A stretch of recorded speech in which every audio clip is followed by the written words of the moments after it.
మా latest videos కోసం మా ఈ తెలుగు న్యూస్ ఛానల్ సబ్స్క్రైబ్ చేసి గంట సింబల్ యాక్టివేట్ చేసుకోండి. ఈ నెల 15న సంక్రాంతి పండుగ రాబోతుంది. హేమంత ఋతువులో శీతగాలులు, మంచు కురిసే వేళలు. ఇదే తరుణంలో సూర్యుడు మకర రాశిలోనికి ప్రవేశిస్తాడు. అలా ప్రవేశించడాన్నే మకర సంక్రాంతి అంటారు. సంక్రాంతి లేదా సంక్రమణం అంటే గమనం. సూర్యుడు ఒక రాశి నుంచి మరొక రాశిలో అడుగు పెట్టడాన్ని సంక్రమణం అంటారు. 12 రాశులలో సంచరించే సూర్యుడు పుష్యమాసంలో మకర రాశిలోనికి అడుగు పెడతాడు. మకర సంక్రాంతితో ఉత్తరాయణ పుణ్యకాలం మొదలవుతుంది. ఈ రోజు నుంచి స్వర్గ ద్వారాలు తెరిచి ఉంటాయని పురాణాలు చెప్తూ ఉన్నాయి. మన తెలుగువారు సంక్రాంతిని 4 రోజులు జరుపుకుంటారు. భోగి, సంక్రాంతి, కనుమ, ముక్కనుమ అని 4 రోజులు జరుపుకుంటారు. సంక్రాంతిని అందరూ పెద్ద పండుగ అని పిలుస్తారు. అయితే ఈ సంక్రాంతి వచ్చేలోపు లేదా సంక్రాంతి రోజు ఇప్పుడు మనం చెప్పుకోబోయే 6 వస్తువులలో నుండి ఏ ఒక్కటి ఇంటికి తెచ్చుకున్నా కనీ విని ఎరుగని అదృష్టం మిమ్మల్ని వరిస్తుంది. అపార ఐశ్వర్య యోగం సిద్ధిస్తుంది. మళ్ళీ వచ్చే సంవత్సరం వరకు ధనానికి లోటు రాకుండా ఉంటుంది. కుబేరులుగా మారిపోతారు అని పండితులు చెప్తూ ఉన్నారు. మరి సంక్రాంతిలోపు లేదా సంక్రాంతి రోజు ఇంటికి తెచ్చుకోవాల్సిన ఆ వస్తువులు ఏమిటో ఇప్పుడు మనం ఈ వీడియోలో వివరంగా తెలుసుకుందాం. ఫ్రెండ్స్, ఫస్ట్ అయితే ఈ వీడియోకి ఒక లైక్ కొట్టి మా ఛానల్ని సబ్స్క్రైబ్ చేసుకొని మాకు సపోర్ట్ చేయండి. సంక్రాంతి తెలుగువారికి అతి ముఖ్యమైన పండుగ. అంతేకాదు ఈ పర్వదినం భారతదేశంలో చాలా ప్రాంతాలలో ముఖ్యమైంది. అందుకే దీన్ని తెలంగాణ, ఆంధ్రప్రదేశ్, కర్ణాటకలో సంక్రాంతి అని, తమిళనాడులో పొంగల్ అని, మహారాష్ట్ర, గుజరాత్లలో మకర సంక్రాంతి అని, పంజాబ్, హర్యానాలో లోరీ అని పిలుస్తూ ఉంటారు. మరికొన్ని రాష్ట్రాలలో మాఘీ అని పిలుస్తూ ఉంటారు. పేరేదైనా పండుగకు సందర్భము, సంతోషానికి కారణాలు అన్ని చోట్ల ఒకటే. ఎక్కడైనా ఇది రైతుల పండుగే. కళ్ళం నుంచి ఎడ్ల బళ్ళ మీద ధాన్యం ఇంటికి చేరేసరికి రైతు కళ్ళు ఆనందంతో మెరుస్తూ ఉంటాయి. అందుకే ఆ రోజులు నిజంగా పండుగే. 3 రోజులు జరుపుకునే ఈ పండుగను పెద్ద పండుగ అంటారు. తెలుగువారి లోగిళ్లలో మకర సంక్రాంతి నెల రోజుల ముందు నుంచే పండుగ సందడి మొదలవుతుంది. పండుగ రోజుల్లో ఇంటి ముందు రంగురంగులతో రంగవల్లికలు తీర్చిదిద్దుతారు. గొబ్బెమ్మలు పెడతారు. ఈ గొబ్బెమ్మలు గోదాదేవికి సంకేతం. నెల రోజుల పాటు తన హరినామ సంకీర్తనతో అలరించే హరిదాసు ఈరోజు భక్తులు ఇచ్చే బహుమతులను సంతోషంగా స్వీకరిస్తారు. సాక్షాత్ కృష్ణుడే హరిని కీర్తిస్తూ హరిదాసు రూపంలో వస్తాడని పూర్వీకులు భావించేవారు. అందమైన ఈ దృశ్యాలు చూడ్డానికి 2 కళ్ళు చాలవు. పగటి వేషాలు, డోలు, సన్నాయి రాగాల మధ్య గంగిరెద్దుల నృత్యాలు, హరిదాసుల కీర్తనలు, బుడబుక్కల వాళ్ళు ఇలా అందరూ సంక్రాంతి పండుగ వాతావరణాన్ని మరింత శోభాయమానంగా మారుస్తారు. ఇక కోళ్ల పందాలు, ఎడ్ల పందాలు పండుగకు మరింత సందడి తెస్తాయి. ఇక్కడ చెప్పుకోదగ్గ మరో విషయం, ఈ పండుగ ఏటా దాదాపు జనవరి 14 లేదా 15నే రావటం. దీనికి ప్రధాన కారణం ఏమిటి అంటే హిందువుల పండుగలన్నీ చాంద్రమానం ప్రకారం వస్తాయి. కాబట్టి మనం అనుసరిస్తున్న గ్రెగోరియన్ క్యాలెండర్ ప్రకారం ఈ పండుగలు వేరు తేదీల్లో వస్తాయి. కానీ ఒక్క సంక్రాంతి మాత్రం సౌరమానాన్ని అనుసరించి వస్తుంది. అందుకే ఈ పండుగ జరుపుకునే తేదీల్లో దాదాపుగా మార్పు ఉండదు. మన సాంప్రదాయంలో పండుగలను కాలానుగుణంగా జరుపుకుంటూ ఉంటాం. ప్రతి పండుగ వెనుక అనేక అర్థాలు, అంతరార్థాలు, రహస్యాలు ఉన్నాయని నేటి పరిస్థితి మనకు తెలియజేస్తుంది. ఇక ఈ సంక్రాంతి పండుగ వచ్చేలోపు లేదా సంక్రాంతి పండుగ రోజు ఈ వస్తువుల్లో నుండి ఏదో ఒక వస్తువును ఇంటికి తెచ్చుకుంటే మళ్ళీ వచ్చే సంక్రాంతి పండుగ వరకు ధనానికి లోటు రాదని, కనీ విని ఎరుగని అదృష్టం పడుతుందని, అపార ఐశ్వర్య యోగం సిద్ధిస్తుందని పెద్దలు చెప్తూ ఉన్నారు. మరి ఆ వస్తువుల్లో మొదటిది దక్షిణావృత శంఖం. సంక్రాంతి లోపు లేదా సంక్రాంతి రోజు ఒక దక్షిణావృత శంఖాన్ని ఇంటికి తెచ్చుకుంటే సకల ఐశ్వర్యాలు ప్రాప్తిస్తాయి. దక్షిణావృత శంఖం పాల సముద్రం నుండి పుట్టింది. లక్ష్మీదేవి కూడా పాల సముద్రం నుండి పుట్టింది కనుక దక్షిణావృత శంఖాన్ని లక్ష్మీదేవి సోదరిగా భావిస్తారు. దక్షిణావృత శంఖం మామూలు శంఖాల కంటే భిన్నంగా ఉంటుంది. ఈ శంఖాన్ని తూర్పు ముఖంగా ఉంచి అభిషేకం చేసినప్పుడు కుడి పక్కన అనగా దక్షిణం వైపున ఆవృతం అవుతుంది. కనుక ఈ శంఖానికి దక్షిణావృత శంఖం అని పేరు వచ్చింది. దక్షిణావృత శంఖం లక్ష్మీదేవి స్వరూపం. దక్షిణావృత శంఖం పుట్టుక సముద్ర మదనంలో జరిగింది. సముద్ర మదనంలో వచ్చిన 14 రత్నాలలో దక్షిణావృత శంఖం ఒకటి. విష్ణు పురాణం ప్రకారం దక్షిణావృత శంఖం లక్ష్మీ సముద్ర రాజతనయ అయ్యింది.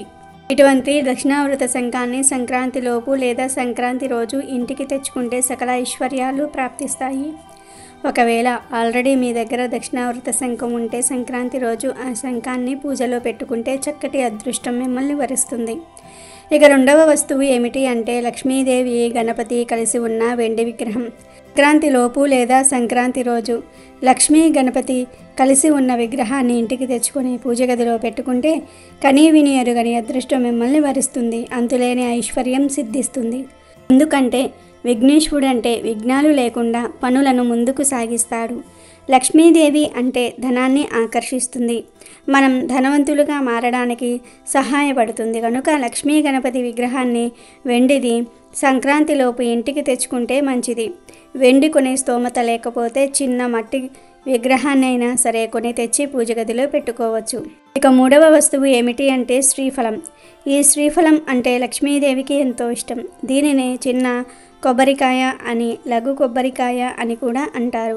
సాధారణంగా ఈ కొబ్బరికాయలు పూజా స్టోర్స్లో దొరుకుతాయి. సంక్రాంతిలోపు లేదా సంక్రాంతి రోజు ఈ శ్రీఫలాన్ని కొని ఇంటికి తెచ్చుకొని ఒక ఎర్రటి వస్త్రంలో చుట్టి పూజ గదిలో పెడితే సంవత్సరమంతా మీపై, మీ ఇంటిపై లక్ష్మీదేవి అనుగ్రహం ఉంటుంది. ధనానికి లోటు రాదు. నాలుగవ వస్తువు ఏమిటి అంటే తామర గింజలు. సంక్రాంతిలోపు 21 తామర గింజలను తెచ్చి సంక్రాంతి రోజు ఆ తామర గింజలతో లక్ష్మీ అమ్మవారిని పూజించిన వారికి తరతరాలకు తరగని ఐశ్వర్యం వస్తుంది. తర్వాత ఈ తామర గింజలను తీసి బీరువాలో దాచుకుంటే డబ్బుకు లోటు అనేదే ఉండదు. ఇక ఐదవ వస్తువు ఏమిటి అంటే లక్ష్మీ గవ్వలు. సంక్రాంతిలోపు 5 లక్ష్మీ గవ్వలు తెచ్చుకుని పూజ గదిలో పెట్టుకుంటే కనీవిని ఎరుగని అదృష్టం మిమ్మల్ని వరిస్తుంది. లక్ష్మీ గవ్వలు అంటే లక్ష్మీదేవికి ఎంతో ఇష్టం. లక్ష్మీదేవితో పాటుగా గవ్వలు కూడా సముద్రం నుండి పుట్టాయని శాస్త్రాలు చెప్తూ ఉన్నాయి. పసుపు రంగులో ఉండే గవ్వలను లక్ష్మీ గవ్వలు అంటారు. సంక్రాంతిలోపు ఈ పసుపు రంగు గవ్వలు 5 తెచ్చుకుని పూజ గదిలో పెడితే లక్ష్మీదేవి అనుగ్రహం కలుగుతుంది. అపార ఐశ్వర్య యోగం సిద్ధిస్తుంది. ఆల్రెడీ ఇంట్లో ఉన్నవారు తెచ్చుకోవాల్సిన అవసరం లేదు. చివరిగా కుబేర యంత్రం. సంక్రాంతిలోపు ఒక కుబేర యంత్రాన్ని ఇంటికి తెచ్చుకుంటే చాలా మంచిదని శాస్త్రాలు చెప్తూ ఉన్నాయి. సంక్రాంతిలోపు కుబేర యంత్రం తెచ్చుకుని ఇంట్లో తూర్పు భాగంలో పెట్టుకుంటే తిరిగిలేని రాజయోగం పడుతుంది. తరతరాలకు తరగని ఐశ్వర్యం వస్తుంది. కాబట్టి సంక్రాంతిలోపు లేదా సంక్రాంతికి ఈ 6 వస్తువులలో నుండి ఏ ఒక్క వస్తువును ఇంటికి తెచ్చుకున్నా కనీవిని ఎరుగని అదృష్టం మిమ్మల్ని వరిస్తుంది. అపార ఐశ్వర్య యోగం సిద్ధిస్తుంది. ఆల్రెడీ ఇంట్లో ఉన్నవారు తెచ్చుకోవాల్సిన అవసరం లేదు. లేనివారు తెచ్చుకుంటే సరిపోతుంది. లక్ష్మీదేవి అనుగ్రహం సిద్ధిస్తుంది. సూర్యుడు దక్షిణ దిక్కుగా చేసే ప్రయాణాన్ని ఉత్తర దిక్కుకు మరలించుకునే శుభ సందర్భం మకర సంక్రమణంగా చెప్పబడుతుంది. ప్రతి నెల సూర్యుడు ఒక్కో రాశిని సంక్రమణం చేస్తూనే ఉంటాడు. కానీ అన్ని రాశుల్లో కన్నా మకర రాశిలో జరిగే సంక్రమణాన్ని ఎక్కువగా పరిగణలోనికి తీసుకుంటూ ఉంటారు. ఎందుకంటే ఆయన నడిచే దిశ మారుతుంది. దక్షిణాయనం పూర్తయి ఉత్తరాయణం మొదలవుతుంది. ఉత్తరాయణ పుణ్యకాలం మొదలయ్యింది అనే మాటను వింటూనే ఉంటాం. సూర్యుడు మకర రాశిలోనికి రావడాన్ని మకర సంక్రమణం అంటారు. దీనినే మకర సంక్రాంతి అని కూడా పిలుస్తూ ఉంటారు. అంటే మకర రాశిని సూర్యుడు పొందిన రోజు అని అర్థం. మన పండుగలలో అన్నిటికంటే ముఖ్యమైన పండుగగా ఈ మకర సంక్రాంతి జరుపబడుతుంది. ఎందుకంటే ఈ సమయానికల్లా పంటలు చేతికి వస్తాయి. పశువులు కూడా పాడిని కుండల నిండుగా ఇచ్చే సమయం. వర్షాకాలంలో, ఎండాకాలంలో పాడి కొంచెం తక్కువగానే ఉంటుంది.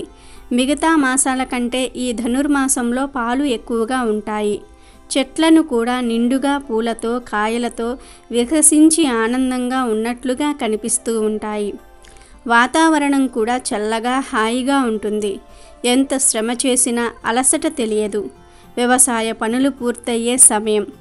దీనితో రైతులందరూ కూడా విశ్రాంతి తీసుకుంటూ ఉంటారు. ఇంటి నిండా ధాన్యం ఉంటుంది, చేతి నిండా ధనం ఉంటుంది. ఇలాంటి సమయంలో పండుగ చేసుకుంటే మనసుకు కూడా సంతోషంగా ఉంటుంది. ఎంత చిన్న రైతుకు అయినా సరే మంచి సంపద కనిపించే సమయం ఈ సంక్రాంతి. అందుకే ఈ పండుగకు పెళ్లి చేసుకుని వెళ్ళిపోయిన ఆడపిల్లను పుట్టింటికి పిలుస్తూ ఉంటారు. అయితే ఈ సంక్రాంతి రోజుకు దానాలు చేస్తూ ఉంటారు. ముఖ్యంగా కుష్మాండ దానం చేస్తే 1,000,000 రెట్ల పుణ్య ఫలితం కలుగుతుంది. గుమ్మడి పండు సంవత్సరం అంతా కూడా అలాగే ఉంటుంది. గుమ్మడి పండు భూలోకానికి సంకేతం. సంక్రాంతి రోజు గుమ్మడికాయను దానం ఇస్తే సమస్త భూలోకాన్ని దానం ఇచ్చిన ఫలితం కలుగుతుందని శాస్త్రాలు చెప్తూ ఉన్నాయి. అయితే ఇవ్వకూడని దానాలు కూడా కొన్ని ఉన్నాయి. ఎప్పుడైనా సరే ఏ దానం చేసినా సరే అపాత్రులకు అంటే అర్హత లేని వారికి దానం చేయకూడదు. అంటే ఇప్పుడు మనం కొంచెం డబ్బు దానం చేయాలి అనుకుంటే అపాత్రులకు ఆ డబ్బు దానం చేశారనుకోండి, వారు ఆ ధనాన్ని చెడు పనులకు ఉపయోగిస్తే ఆ పాపం మీకే తగులుతుంది. కనుక ఎప్పుడైనా సరే అర్హత కలిగిన వారికి మాత్రమే దానం ఇవ్వాలి. సంక్రాంతి అనగానే అందరూ రకరకాల దానాలు చేస్తారు. సంక్రాంతికి పొరపాటున కూడా చీపురును దానం ఇవ్వకూడదు. అలా ఇస్తే ఇంట్లో లక్ష్మి నిలబడదు, డబ్బు ఊరికే ఖర్చయిపోతూ ఉంటుంది.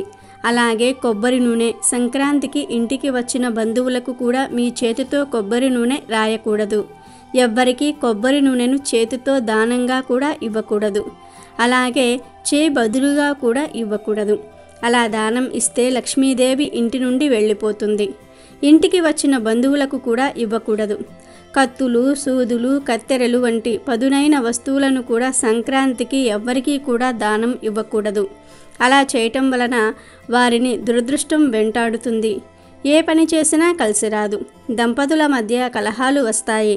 అలాగే సంక్రాంతికి పగిలిపోయిన వస్తువులను, చిరిగిపోయిన దుస్తులను ఎవ్వరికీ కూడా దానంగా ఇవ్వకూడదు.